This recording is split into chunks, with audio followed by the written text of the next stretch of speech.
On se retrouve donc dans ce nouveau module, donc la stratégie pour investir sans apport. C'est vraiment le but de ce premier module. Tout ce qui était avant, vous pouvez l'oublier, enfin c'est le principal, c'est maintenant, d'accord? Retenez bien ça. Donc, qu'est-ce qu'on veut quand on veut investir sans apport? On veut surtout augmenter les revenus, d'accord? Pourquoi? Parce que si vous achetez actuellement un studio et que vous le louez en tant que studio, jamais vous aurez la rentabilité et le cash flow pour pouvoir être rentable et gagner un cash flow.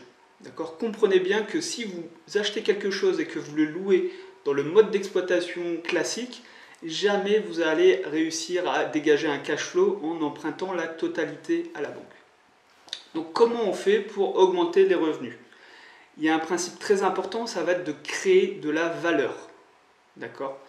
Créer de la valeur dans le bien immobilier. Ça va passer par des travaux, donc une certaine rénovation, ça peut passer par un aménagement du bien, une décoration, voilà, tout ce qui peut être créer de la valeur.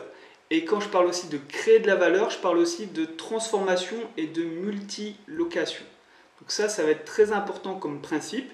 C'est la plus grande valeur de ce premier module, bien comprendre cette étape. Donc n'hésitez pas à revoir cette vidéo, mais la transformation d'un bien immobilier et la multilocation d'un bien immobilier. Je vais essayer de vous donner des exemples. Par exemple, la multilocation en termes de temps. On va pouvoir louer notre appartement à plusieurs personnes dans l'année. Donc principalement, ça va être la location courte durée, la location saisonnière. Donc on va louer sur des courtes périodes pour pouvoir augmenter le prix moyen du loyer, tout simplement. C'est le principe de Airbnb. Ok. Ensuite, on a la multilocation en termes d'espace. On va transformer des espaces. Ça peut être faire un agrandissement. On agrandit un appartement. Par exemple, un grand studio, on va le transformer en T2. Pourquoi? Parce que on va pouvoir augmenter son loyer. D'accord? Un T2 se loue plus cher qu'un studio. Si on a un studio de 30 mètres carrés, qu'est-ce qui nous empêche de créer une cloison et rajouter un espace chambre à un endroit? Et bien, peut-être que c'est possible et donc on va pouvoir le faire et augmenter ses revenus locatifs.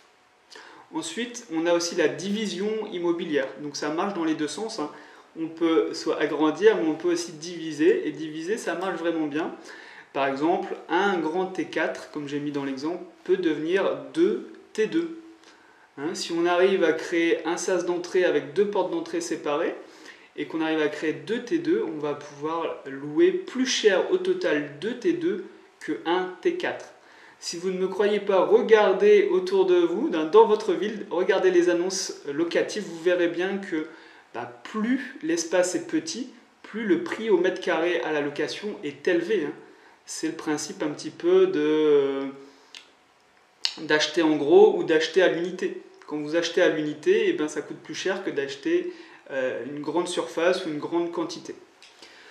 La division, ça peut être aussi pour un terrain immobilier. Il y a vraiment plein de choses qui peuvent être faites. Vous pouvez acheter un terrain, le diviser en deux et revendre ces deux terrains au meilleur prix, par exemple. Ça peut être aussi, quand je parle de transformation, ça peut être aussi transformer un parking auto pour parking moto. Là, on va créer de la valeur. On va le louer à 3 ou 4 motos au lieu de le louer à une voiture.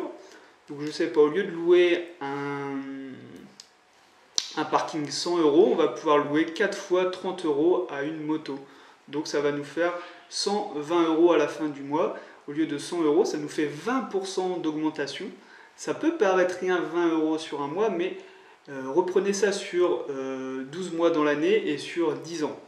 Et là, vous comprendrez que ça fait toute la différence. Et puis, on a le combo, ce que j'appelle le combo entre la multilocation temps et espace. Ça va être la colocation principalement et l'immeuble de rapport. Donc la colocation, c'est simple. Vous prenez un espace, ça peut être un grand appartement, une grande maison.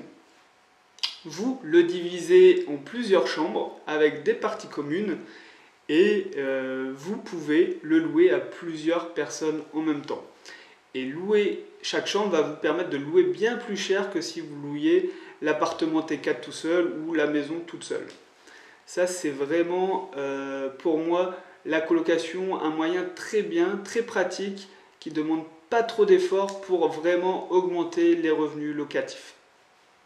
Et puis l'immeuble de rapport, parce que déjà ça va nous permettre d'acheter en gros, on va acheter plusieurs appartements d'un coup, du coup on va pouvoir acheter moins cher, et aussi on va pouvoir faire ce qu'on veut à l'intérieur. On va très bien pouvoir faire une location courte durée au rez-de-chaussée dans un studio, on va pouvoir faire peut-être une colocation au premier étage, et on va pouvoir peut-être faire une division d'un grand appartement au troisième étage pour en faire 2 T2 par exemple. Ça nous laisse vraiment de la place pour jouer entre plusieurs stratégies. Donc vous l'avez compris, hein, il n'y a pas qu'une stratégie, que la division ou que l'agrandissement. On peut combiner les deux en fait. Hein. On peut, libre à vous, libre à votre imagination de faire jouer les deux pour avoir des résultats vraiment exceptionnels. Et c'est toujours en créant de la valeur, en transformant l'usage d'un bien, qu'on va pouvoir augmenter les revenus locatifs. Pour un parking, ça peut être aussi transformer un parking en box. Vous savez, les box de gardiennage. On va transformer l'usage du bien, donc du parking, en box. Et on va obtenir des résultats. Donc, j'ai terminé pour cette étape. On se retrouve dans le module suivant.